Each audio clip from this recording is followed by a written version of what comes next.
Good afternoon, everyone. Thank you for zooming in with us to the Zoom series on entrepreneurial mindset in times of change. My name is Deborah Alexander. I'm the coordinator for the Center for Lifelong Learning here at the university. And I have to say it's with a great pleasure that we're welcoming you to the second session of this three-part series on fostering an entrepreneurial mindset here on the island of Aruba, and especially after COVID-19. Today's topic is storytelling in design, how to sell your product or service through compelling stories by designing your business to fit the needs of your customers. And we have two very important and experts on this topic who are going to tell the story. One of them is sitting right next to me, and it's because of him actually, and the story he sold is why I was so taken away. But before we go to who he is, I just want for you to pay attention to the following. Your microphone is muted, so you're unable to speak to us, but that doesn't mean that you cannot speak, and that's the reason for the chat box. So you can post your questions via the chat box. You can send a shout out via the chat box, send your name, where you're logging in from. We would appreciate to know who you are. Don't be shy, please keep your cameras on. I mean, that way we can feed off of your nonverbal communication if you're liking this presentation, yes or no. For your better view, use speaker view, because then you'll see the speaker as they speak. Have patience with the internet. We know that we have a good internet provided, but throughout the past few weeks, things have been a bit unstable, and therefore the internet connection can fall out. Should that be, please rejoin via the link, or if we're the ones who fall out, just wait until we rejoin again. At the end, once you've closed the browser, you have a pop-up asking you to fill in our evaluation form. I do ask that you do that and give us your feedback, because with your feedback, we're able to improve also our services and products to you. And yes, you might see we're recording, and these recordings will be shared with those looking in at a later date. So who are our presenters today? One is Charisse Hoen, and the other is Frans Ponson. Charisse Hoen is the coordinator for the Office of Student Affairs here at the University of Aruba. She's also an entrepreneur, and she'll tell you about that. And who do I have right here? Next to me is no other than the man himself, Frans Ponson from Super. It's not just any do-it center, it's a super do-it center. But before I go on to the storytelling and Charisse takes over, we just want to apologize for the postponing of this session. It was supposed to take place on Monday, but due to circumstances, we had to be creative. Actually, Charisse should be standing where I am, and I should be where Charisse is. But hey, it's having an entrepreneurial mindset and being creative and innovative and solving problems when they appear. So thank you for that. Thank you for your patience, and thank you for logging in with us today again. So over to the presentation, storytelling and design. Charisse. All right. Hi, good afternoon. Again, thank you, Deborah, for the invitation, and thank you, viewers, as well, for being there and being patient with us. So now I'm going to take the opportunity and explain the part on design thinking and that concept. But first of all, you heard that the name of this entrepreneur series is Storytelling in Design. Now, when I hear the word storytelling, I think of when I was a little kid, my mom telling me a story, or my dad, and what would resonate and make me feel really good. Now, Frans, before I kick off and go into the design thing, just so our viewers can get an idea, when we talk about storytelling and business, what are we referring to? Could you just elaborate a bit on that? Yes, of course. Hi, good afternoon. We will later on the presentation, will show you how important the storytelling is. And with a story, we will show you that we be able to sell any product. We given a story and we can sell anything. It's very powerful. And this is what we're going to present you just in a little bit in the presentation. Okay, thank you. So that's just the warm-up, because he's going to be telling his story of the different businesses he has and why it's so important. Now, before I go into design thinking, because design thinking has been around for over 25 years and everybody has a different thought about it. So I'm just going to pull up a poll real quick, and I'm going to ask you to fill it in so I can have an idea what you think about design thinking. Here we go. Okay. Could you switch to the other slide, Deborah? Let me relaunch it. Yes, okay. So now the questions are, what is design thinking? Is it thinking as an artist, a painter, or a sculptor? Thinking like a graphic illustrator? Thinking like an interior decorator, or you don't know? I'm gonna actually just to fill it really quick, fill it in so we can make sure that everybody has the same thoughts. And if I look at the results, if I just share the results, we can see it's people thinking you have to be an artist or a graphic illustrator, okay? In that case, well, you may think so, and you may even think that when you were a little kid and you really can do good in art, that would relate to design thinking. Actually, what design thinking is, it's a philosophy and a set of tools. It's a 5-step tools method that you can use to create a new, a new service or a new product, or redesign and innovate a product or a service that you have. So if I go to the other slide, Deborah, could you go to the other slide? There we go. There's the 5 phases. What I'm going to do is I'm going to explain the 5 phases, and I'm going to use my business, and I'm going to also ask Frans so he can also answer from a different point of view. I have a consultancy, which is a service. Frans has product and service, and he will be telling you a bit more of the other businesses that he has. Now, the first part of the design thinking, like I said, it's a philosophy, it's a mindset where we have 5 steps. But the most important part is looking through the lens of the person. So it's called the empathize phase. And in that phase, what you want to do, you really want to see what is it that the person wants. The person can be frustrated with a product that you may have, or he may not know how to use it. And what you actually want to know is how does he feel about it, or what is his lifestyle? In my case, it was I facilitate different courses, and what I need to find out is what exactly did my participant want. So I had to reorganize by doing these different steps. I had to reorganize my course to simply suit the persona. When I say the persona, that means that we're trying to find out what exactly the client really wants. He may not be able to express it, but by doing research and doing interviews, you will. Frans, you have the Super Do It Center. It's a very new business. We know you have other business. In the empathize phase, what did you learn from your clients? I have to say, again, what we did is something very stupid that we did for many years, something at all my cash register. I had like this one line that each customer that walk in, they would ask something that we won't have of anything.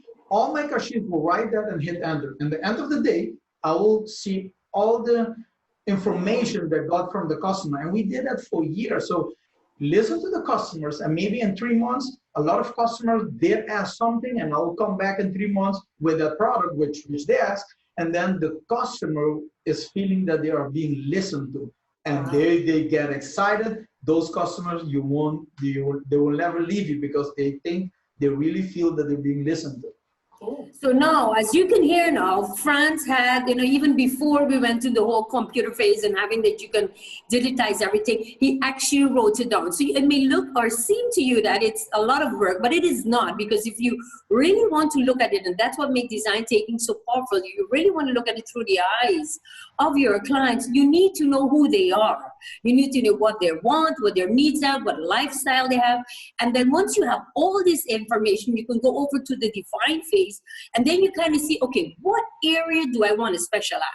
In my area, it is more that I wanted to facilitate courses to professionals or semi-professionals 25 and up who already have a few years of experience and want to use those experience in the course and try to see how they can match and look at the theory and kind of make it part of their living. So what the define is, which do you have all these ideas, all this information. you categorize it, and then you go over to the ideate phase, whereas you kind of see, okay, this is the part where you have the sticky notes, you have all these ideas, you're going to go into one area, and then you need to find out what is it exactly that I can offer, what is going to be my niche. Now, Frans, I'm going to go over to you again because you have the product and the service part. So what is it that you learned in the ideate phase where you have all these ideas, all these questions from your clients, and they want something new? So what did you do with that information? I always think, and I always think for all the businesses, but my priority was always to be different. I always wanted to be different than the competitor. But we have to know, and in this time now, the competitor can catch up very quickly to what you're doing. So you have to keep changing. We can look at very easy examples like BlackBerry.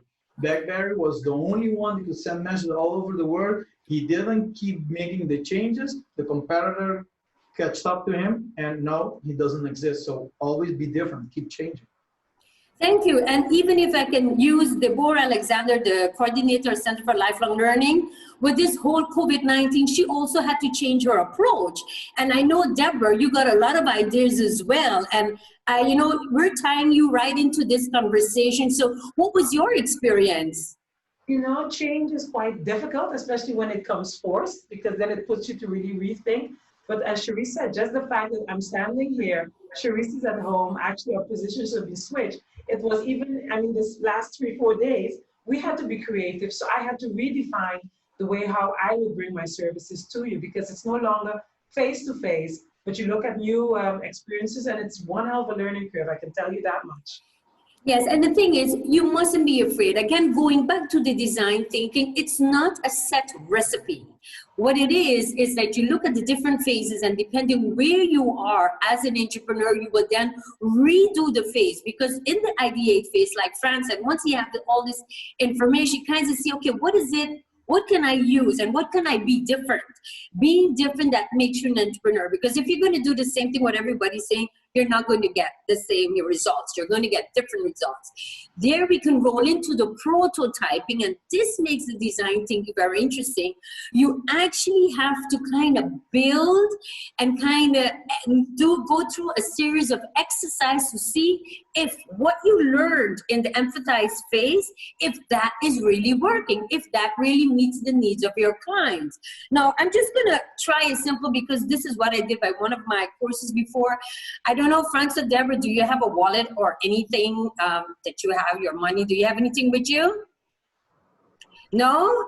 Okay. Oh, okay. The guy has his cards. Okay. Well, big, just like yours. This was my wallet. This is what I also have is a clip. And now you may wonder, okay, if I'm selling these wallets, what's going to happen? Because my clients, maybe you have a client like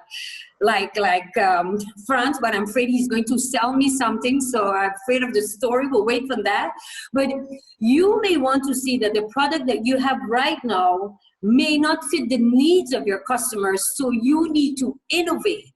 So you need to go from, okay, if my customer have different needs, what am I going to do with what I have? How am I going to sell it different? Frans, I see you're shaking your head. So I don't know if you want to just elaborate a bit on that.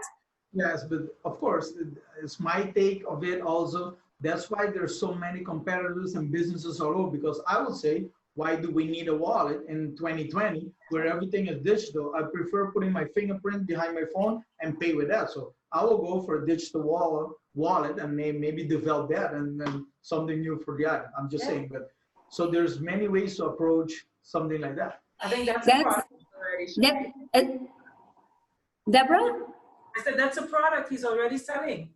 Yes, and there you go. And then you may say, but I have a business and I have all these wallets. What am I going to do with it? Well, then go back to the empathize phase where you can see, okay, maybe you need to redirect for another persona, meaning maybe you would say from, okay, younger people just like to do the fingerprint and, walk with their cards.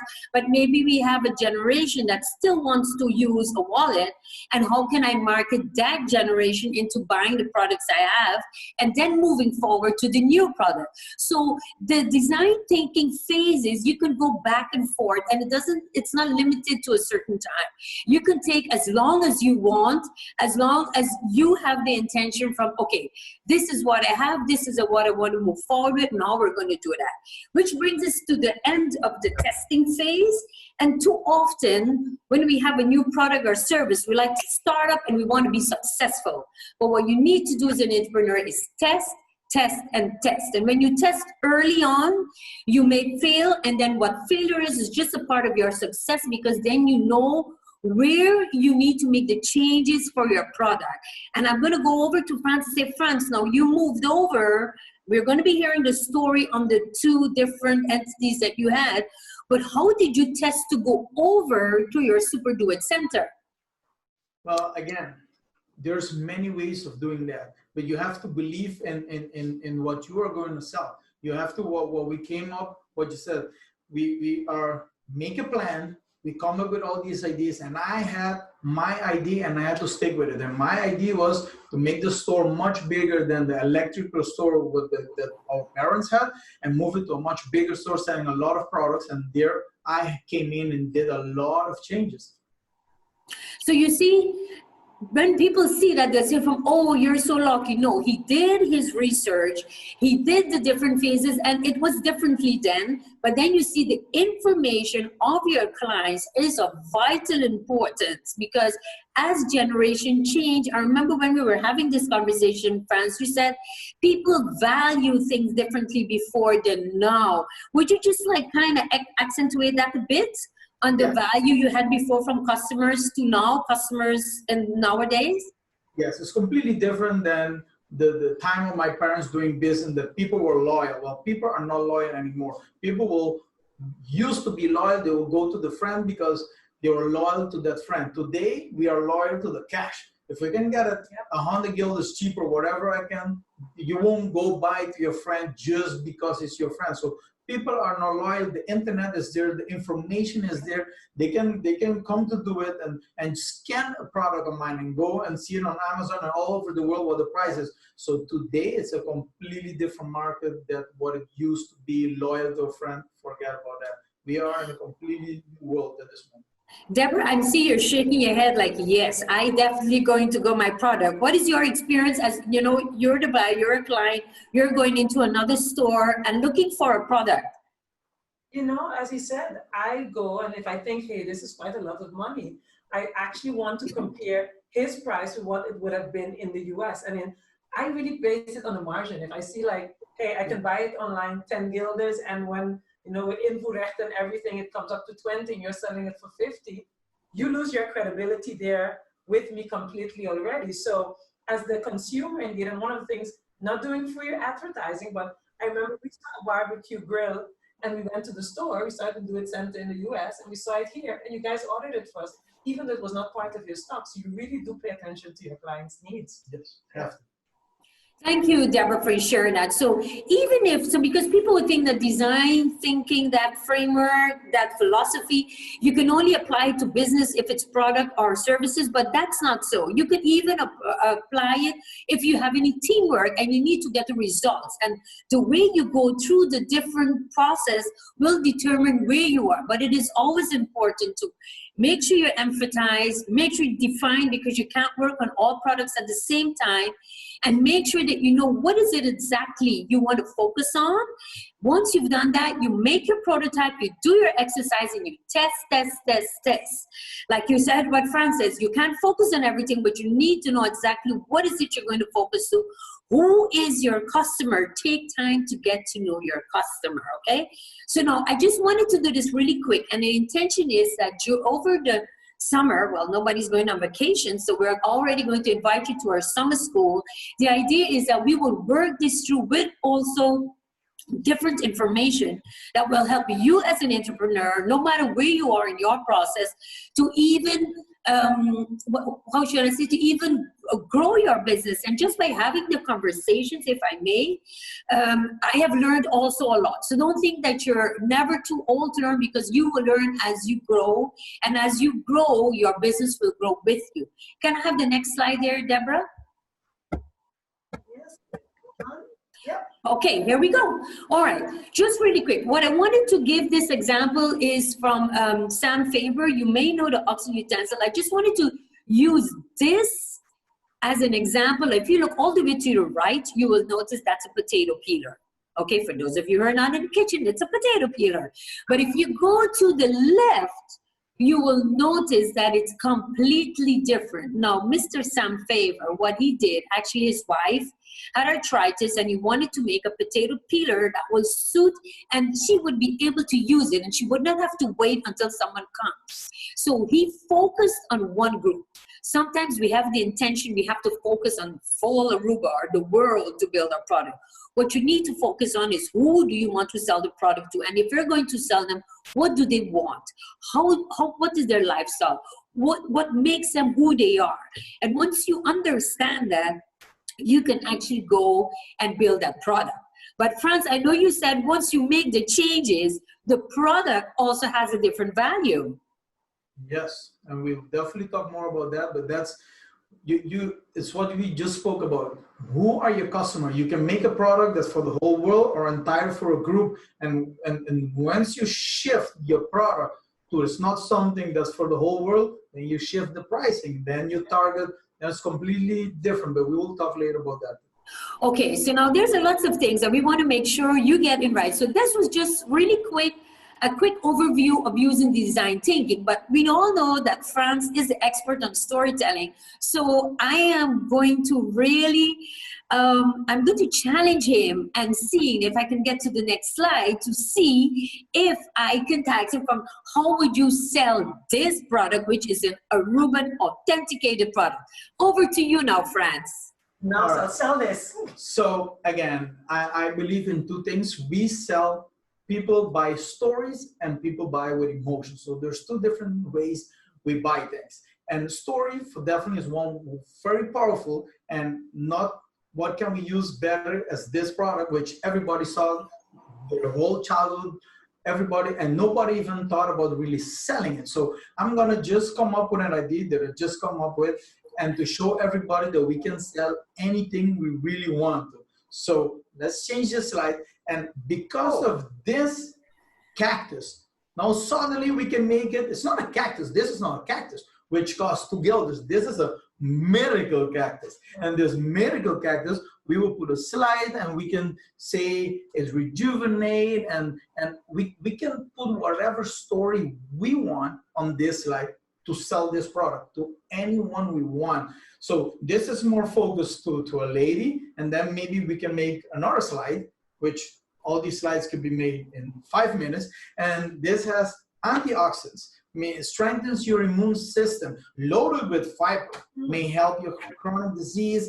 And maybe we can add, it's good for sugar, people that have sugar, prostate cancer. But what did we do with this cactus? We put a story to the cactus. And this is just the beginning, because we can say this cactus is organic, you give them water inside your house, in a few weeks you can start eating this amazing fruit, which will do so many great things. And I can tell you, this story was presented already, and people came up to me to buy this product. So I'm already convinced it could be sold. And how easy was this? This slide was made in 5 minutes, and it's something that we always saw for hundreds of years and nobody thought about it. And this is one example, but we can take any other product. Maybe somebody really loved any other product for many years and didn't really think how to sell it. Well, now you have an idea. We give them, put a story to the product, and you could sell it. We shouldn't be scared about doing something like this. And I'm thinking, where am I going to grow it? How am I going to do it? But it can be bought, isn't it? And how easy you can do it at home. So you can put 100 stories to this, because it's organic, it doesn't have pesticides on it, and you don't even use a lot of water to get this fruit. So there's so many things, and this is one example again, and you can do a lot more. And this is part of giving a product a story, and any story you give it, and you will definitely be able to sell it anything. I'm a real believer of this. And then let's just take example. You want to go eat tonight there's 2 different restaurants next to each other. One does not have a story, And one of them, when you go read, has a story that they bought this property in the 1890 of this big family that loves to barbecue, I don't know, and then when they bought the property, they find the recipe there, and then they use the recipe to win competition. And all. I read that, I said, which one I will go? I will go the one that has a recipe that has 100 years old. So it's something very small, and I've seen that. When I go travel and I go and I see 5 restaurants, one has this beautiful story, I will just go for the story. So you're saying that besides doing your research on what the persona is and who you want and how you want to develop your products, those questions that Deborah asked, you have to have a believing story. It has to make an impact on that person. Is this some kind of psychology in selling? For sure. They can come to do it, and I can sell them a lamp and point to that lamp, you can buy that lamp. Or I can tell them, listen, that lamp, we just installed it yesterday at somebody's home, and it made the most beautiful reflection on the wall. Which one they're gonna buy? I can guarantee you they'll buy that one. It's just because we came up with this beautiful story. And then we sell that lamp, which probably we couldn't sell for the last 4 years, and then we sold all of them in that week. So that's how you do it. Sometimes we have to. Yes. You can go with a special price too, but there's many ways you can do it. You know, I know we're not supposed to talk about it, so I'm going to actually give another example, but you talk a special price, you know, the value you give the story. How do you go about that? Well, again, the story can change the value too. Okay. You can have a product just laying there for a price, but once I give it a story, it's 3 times more expensive. So definitely a lot of things will change with a story, with pricing. Yeah.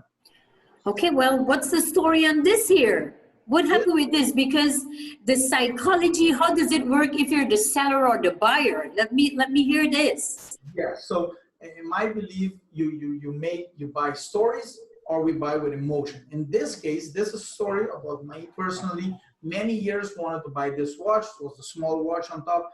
For 5 years, I will go and look for this watch and wasn't buying it, thought it was expensive. And then every year became more expensive. And then one day when I was not planning to buy a watch, I walk into this store, get to this lady, and this lady, what did she do? She didn't sell me a story, but she played with my emotions. So that's another way of selling. So she came and I asked for that watch, I put it onto my hand, and then she looked at me, she removed that watch and put a much bigger watch and much more expensive watch onto my hand and told me, you cannot buy that small watch. Look at you, you're such a big man. She really played you. Yes. She really played you. She played with my emotion and then my logic. And then, so we don't buy with logic. I could have bought that watch 5 years ago. I didn't. But my emotion, and because, oh, she's right. I'm so big, I need to have this big watch. So it's just an emotion which we buy with, and then we want to justify with a logic. My justification was, yeah, she's right. I cannot buy that small watch. Look at my hand. It needs to be a big watch. So we tend to give a logic to what we're buying, but it's not true. We buy everything with emotion. So if I'm hearing you correctly, you're actually storytelling is more important than technology, because if you can show and give it a human quality, you'll be able to win over the person. Is that what you're telling me? Yes, for sure. It's very important. The storytelling and the emotion you have, it's a big part. And if we go to the next slide, and this is something it will definitely show you, again, what we just spoke about earlier with pricing. We have a ton of soaps on this island and all over the world, but we can go compete if you want to start your new company making soaps and go compete with all these big giants on the island, not on the island, in the world, with pricing. Or you play again like we have here. We have 2 bottles, one is focus and one is stress relief. Of course, we all know already, just looking at those, that you will use the focus one in the morning and the stress relief at night, which we all know is the same thing, probably from same manufacturer, just a scent different, and then we give it another name, but because we play again, we give it a story, we play with emotion, we think, oh, at night I'm going to use the stress relief because I'm so stressed. But we all know it's not true. But we want to justify it with logic, paying 4 times more expensive for this bad soap than just a regular soap of $2. But that's what we want to justify when we go home. Dad, why did you buy that? Yeah, but this one is a stress relief. That's why I paid $15. So again, what did we do? We changed the product, and we could have asked much more money because it's now not just a regular soap anymore. Okay. So great stories are actually very simple but very focused. So Deborah, if you were to buy a gift for your husband tomorrow, would you go for the focus or for the stress release? Depending which one he's giving me. If he's giving me headache, I need the stress relief. If I'm giving him headache, I need the stress relief. But I think actually both, because it's not only the story. I think if you're looking at the packaging, it's appealing. Yes. So I think it all ties in with the design thinking. They really thought of what speaks to me, the client. And this looks masculine. You said it's hanging, actually it's in your bathroom. I think Yes, this picture it was is. taken. It is. So this looks manly, isn't it? Isn't that the story and the You design? know, I'm going to just tie right into the question of one of the viewers right now, because he said, but is it not that storytelling would appeal more to women than to men? And how do you frame your message to appeal to both? No, that definitely, it's, listen, let's just think about something. You can sell a house, or I would sell a home. This is a product. Selling you a house is selling you the bathroom, the kitchen. I will come in and selling you a home. Look outside. Your kids could be running outside. That's the so story. it's the emotion, because we buy with emotion. So it's very an emotional part that I'm gonna live my whole life here. I'm not selling them the house. I'm selling them a home. You with your family, with your kids can run. So it's the way you bring the part to the customer. It's a completely different way of selling that if you just change it a little bit, I think you can do much better. And I think, Charisse, I'd just like to add into that. Maybe it might seem when you sell a house, actually the wife decides. You know, I think most men in this case allow, because my husband always says, happy wife, happy life. And she is the one who's going to be there most of the time. I mean, I don't want to generalize and stigmatize, but I think women, in that sense, if you're selling me a home, but you're selling my husband the house, which is the amount of square meters, you know, the durability, all those things that he is thinking his money or your money as a couple needs to get stretched. So you see it, the story really appeals to everyone differently. Yes, and indeed, and I think, like I said, in the first phase of design thinking, where you empathize, you already know if the client is coming to you, what client, so you already have that story. So yes, indeed, it does appeal differently. It's a choice of words, and especially what is it that you're selling. I think the example Frans gave about a house or a home, the man would be looking at, you know, what's it going to cost, how is it, and you're going to be looking from, oh, is it warm, is it nice, etc. Thank you for sharing that. Thank you for the question. Would you like to continue? Okay, just before we go in, and we're going to go into big screen because Frans promised to tell us the story from moving to Ponson General Electrical Store to not only Do It Center, but Super Do It Center. But I want to see if we can pull up a poll, because if you would listen to storytelling and design, how easy or hard is it for your company to adopt a radically new idea? Is it easy when you come with a new idea?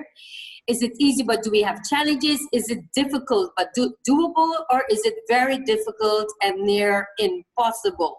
Let me see if we have this other poll here. No, we don't have it right now. What I wanted to show with this poll is simply every company is different. And because every company is different, you need to pay attention of your environment. And because you're paying attention of your environment, you can have a better feel of what the possibilities are.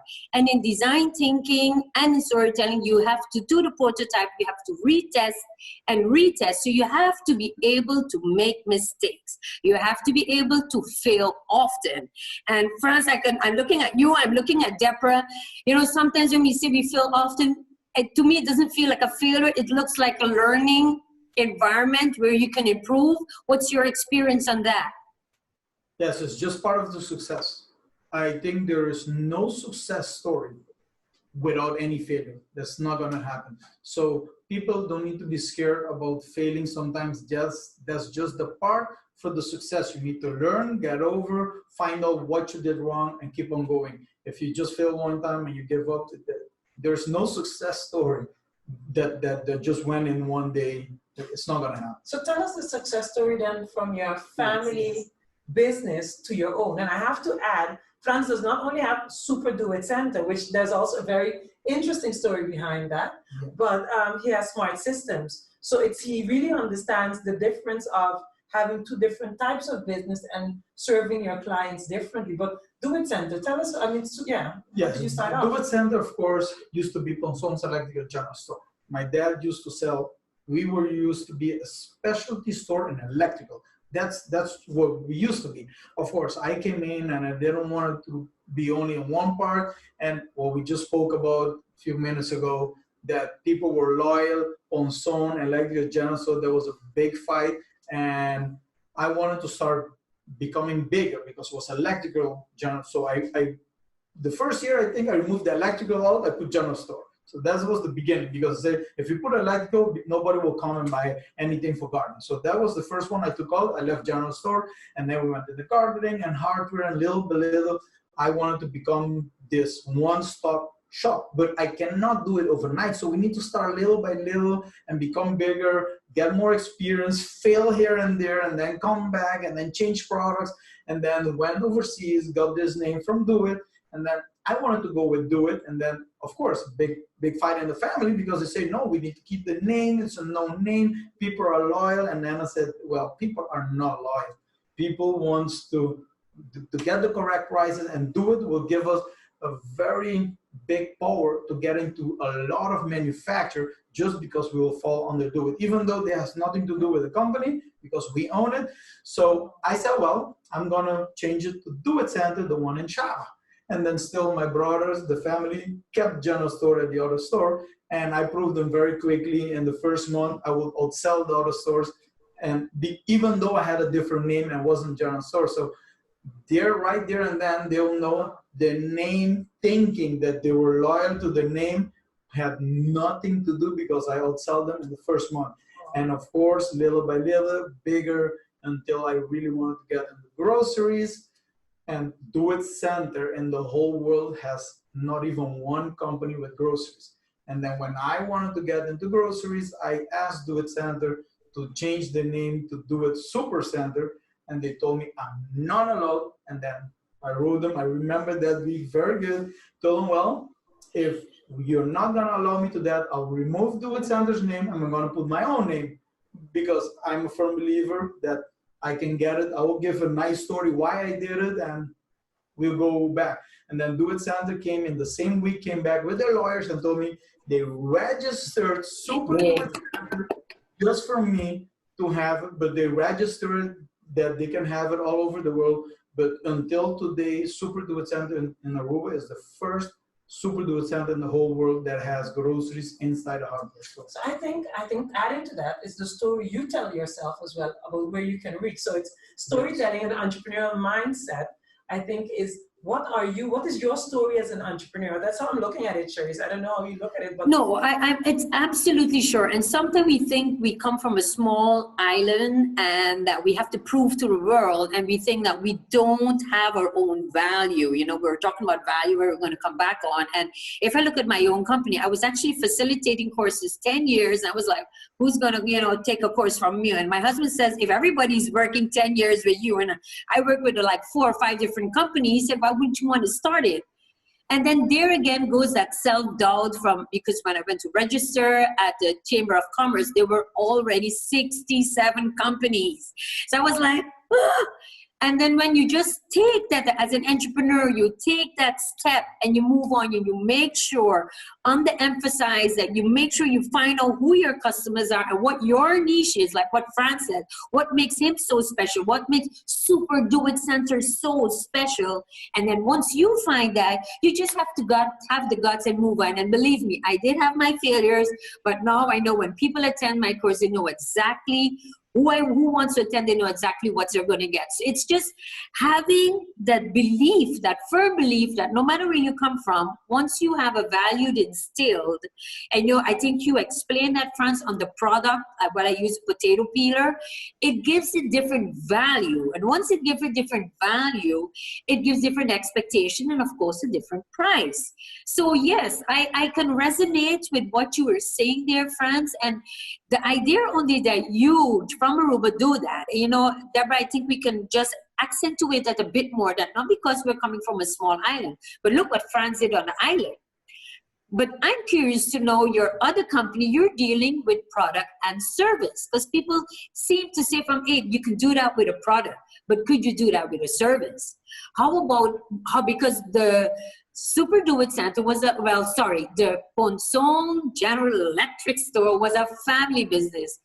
So people may say, yeah, you started off somewhere. But now, according to me, if I got the story right, you started Smart System from nothing. How would you like to explain that, starting from ground zero and moving up? Yeah. So again, if I could do it, everybody can do it, because it wasn't difficult. You have to start planning.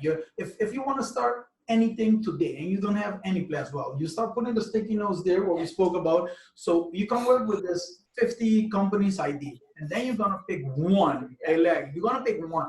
And that one, then you're going to come with another 30 IDs for that one. And then you're going to brainstorm on them, do research, get data. We have all this data and computer and internet right now. It makes it easy. So I knew already, I didn't have to choose. I knew I wanted to start a home automation company, but I already knew maybe that was too new for the island. Maybe I didn't have enough to have so many clients. So I said, well, let's put security and alarm security with more technology on this island compared to what there was. But of course, there was so many big companies already on the island. We had 0 clients. This idea is just in my backyard thinking about with a friend, and then all these big companies are there. So I had to be different. That's what I did. And what was the story then? I started with a product that nobody had, much cheaper price, which that product I don't sell anymore because I don't want it anymore now. But I needed the niche to be different back then to start. So we started little by little, and we did a lot of research, checking what everybody is doing. Like I said, you need to be different, but somebody will catch up to you. And what I did, I catch up to the competition. And if they stop, I will keep on going. So you always keep on changing. And when I came with new things, what they did, they came with it. I came with a new thing. They came with that. I came over with a new thing. And right now, I have a new thing to launch very soon that nobody has again. So I will never stop. So you just launched something in the newspaper. I read online this week. So I thought that was it, but okay. But Frans, there's another question here. We touched base on it during the conversation. You mentioned it, data. Because I didn't used to like data. Now I start since having these conversations. And Deborah, maybe you want to elaborate a bit more what people can expect in the summer school and also next week. Because I see Edward Erasmus is here with us, and he mentioned last week the importance of data. How did data help you? Because I know after taking some classes also from Edward, I learned how important data is. Could you speak a little bit on that behalf? Data is the most important part in all my businesses. In Doer, I can guarantee the success we have is data. I take data from every single thing. And most of companies have the data there, but they don't use it. Well, I will use every single data. I know the square feet. I know the product, if it's selling, when it's sold, when it was last sold, combining products. And if the product is there not selling, or it's not there, or the price is too high, or it's not something selling on the island, get rid of it. because the data is very important. You're going to have an 8 feet shelf in the retail business. Depends what it is, but data will be important in anything. In Aruba, in the government, in the tourist sector, in the service sector, which customers are you, and looking at who is getting your service most than the others. So the data is the most important thing, and I can guarantee you that's a whole topic on itself, but data is definitely the most important thing in any business. So I was just thinking, if something's not selling, do you in your store, do you change the story around it? Maybe there are other things in terms of design thinking, because you apply the identify, test, maybe you need to change its location. Do you apply that at that moment, or do you just cut? Yeah, everything depends what the product is. Okay. I can have a glue sitting there and I will check why it's not selling. Maybe the package is not nice because we sell to the retail. If it's a lamp, what I just spoke a few minutes ago, I did that in the past.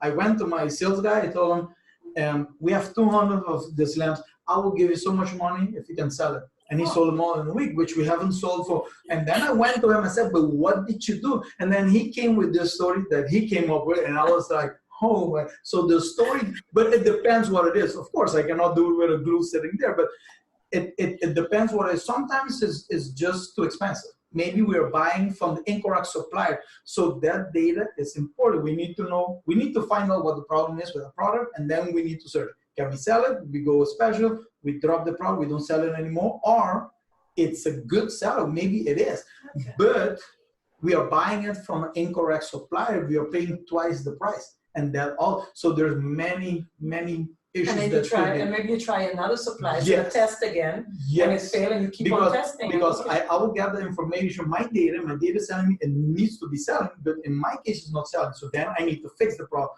But it could also be products that is sitting there. We don't give them too many thought. We drop them, don't sell them anymore, and change. But it really depends on the product. You know, Deborah, I know we have to go to rounding up just now, and you have, I would like to invite all those viewing. You see how we're having this conversation from France. You can have this same conversation during the summer school. And although we're going a bit off topic, you mentioned something very important. We kind of were, chatting about this the other day. You said that you empowered your employee to sell it, and he came up with a great stories. Now, as entrepreneurs, what I notice sometimes people are afraid to share their story, afraid to share their information because they're afraid that the others, or they're afraid to empower and create a learning environment for their employees because they're afraid they're going to start up a next store. So you have gone through you have a lot of employees, and I'm sure you've experienced this. How do you deal with that? Because this is also the storytelling part of being an entrepreneur. So do you share everything? Do you create a learning environment? I share all my information with everybody. I'm not scared of anybody in front of me and has this great idea. I will share any information with my employees. I'm not scared. We are very small line. I know you train people, and it happened with me. It's everywhere is gonna happen. And they leave you and start their own business. I see it every day. I hope they're all their success. I don't get mad because I know in 3 months I will be different again, and hope that they can do what I do. So I'm not scared, because if you're gonna hold back what I see a lot of companies do, you're holding back your company because they are front of your company. So give them the knowledge, give them the training, because they are your company. When they do a mistake, it's not me, it's the company that failed. If the company is success, and if they leave, it's okay. It's not a problem. We move and we keep on going. Wow, thank you. So if you look at design and storytelling, where you need to be focused, you need to know about who your clients are, get to really understand their needs, their lifestyle, make sure you build your prototype, share your ideas, listen to everyone, because often we just want to sit behind the table and have all the boss, talk about a new product. But I'm listening to you and you're saying, no, get your employees involved so they can also share their experience and they can surprise you. So, how does this tie into next week presentation, Deborah? So as I mentioned at the beginning, this is the second part of a 3-part series on creating an entrepreneurial mindset in times of change. And next week, Monday at 5:45, you can Zoom in, register for our Sense or Nonsense in Finance, because as Frans already said, finance plays a very important part Yes. in your story, in your design, I think, because you just can't design and make the most expensive prototype. And maybe you should share with people how, having an understanding of finance, how it saved your father's company then before he handed over the keys, how it made a difference, because that's, When you're in a family business, because I started my own business from scratch to make the decision, but when you're in a family business, you have to go get approval from your father, and their mindset, when you get to a family business, if something is going great, don't touch it. Well, that's definitely not my mindset. I'm a completely different mindset. So I was doing a lot of changes. I wanted to spend all this money, and my father wants to kill me because I'm spending $20,000 on this new software because I wanted the data. I'm talking about 17 years ago. I will never forget that date. And then after 1 year, and I applied that software, the first month I saved my dad 20,000 guilders. And I came up and showed my dad. And then that day, my dad said, here's almost like the keys, do whatever you want, because I proved him that the technology will. And so if in 1 month I saved him 20,000 guilders, my software was $20,000, but he already made the math, how much he lost. So it's data, financial, that's very important. So that's why indeed register for next week Monday, Sense or Nonsense in Finance, especially for those starting up, what ways are there to finance, so we will go into that. And then Charisse, I just want to encourage you to stay pending for our announcement of the date for our summer school. I think this year, as we all know, in these times of change, things have changed, and we ourselves are changing our summer program to accommodate you. But our idea with these Zoom presentations was to inspire you as an either existing entrepreneur or a startup to know that these are the steps that you have to take, and we will go in depth with that. So the marketing bit, the finance bit. Last week we did the entrepreneurship, because entrepreneurship is not something you should just take lightly. I think it's a drive, it's an artistic, you need to be creative, you have to be willing to think out of the box to get where you want to get. You can copy, but it won't get you that far, not that fast. And it's also not about getting rich. I think many people think of, getting rich, and they might think, hey, Frans already has it, but you have worked, I mean, how many hours do you work a week? A lot, and don't forget, once you want to do those moves, you have to work with the bank. People see that building, it's not ours, it's the bank's. It's the bank. So, but you have to take that chance. A lot of people call me and thinking that I was crazy about getting that big investment going to there, but I had my mindset, I know what I want, but I also put the hours in. I wasn't working 8 hours a day, I can guarantee you that. Yes, true. Yes, and if I can add to that, although I've been facilitating courses first through just other companies than my own, you may think there are so many competition out there. You have to make sure that you're driven, and you have to make sure that you will be distinct and be different from anybody else, and really believe that you have that value. And I think that's the first step. I think Steve Lejeune and Edward Erasmus in the first session, they accentuated that, Frans and myself. And as we go through these sessions, you'll see that you just need to take that, push you over there. And Deborah, with all these programs with the Center for Lifelong Learning, I think you're really giving the opportunity for all of us to connect with the different entrepreneurs on the island. So thanks to you, Deborah. I think we've come to the closure. I don't know if there's any other questions. I don't think so. No, I think we answered all the questions, yes. I would like to thank everyone who Zoomed in with us, as I say, for this another interesting presentation on storytelling and design. We hope that you were sparked to think about your service, your products, and the story behind it. And I want to encourage you to join all our other webinars, to enlighten yourself, be a lifelong learner. Thank you very much for being here with us today, and look forward to seeing you soon. And thank you, Frans. I mean, you sold me the story before, and I still want to think of my cactus and selling it. And Charisse, thank you for joining us from home. I hope you get speedy recovery. Thank you very much again for your patience and time. See you soon. Thank you. Bye-bye. Hope to meet everyone in the summer school. Yeah.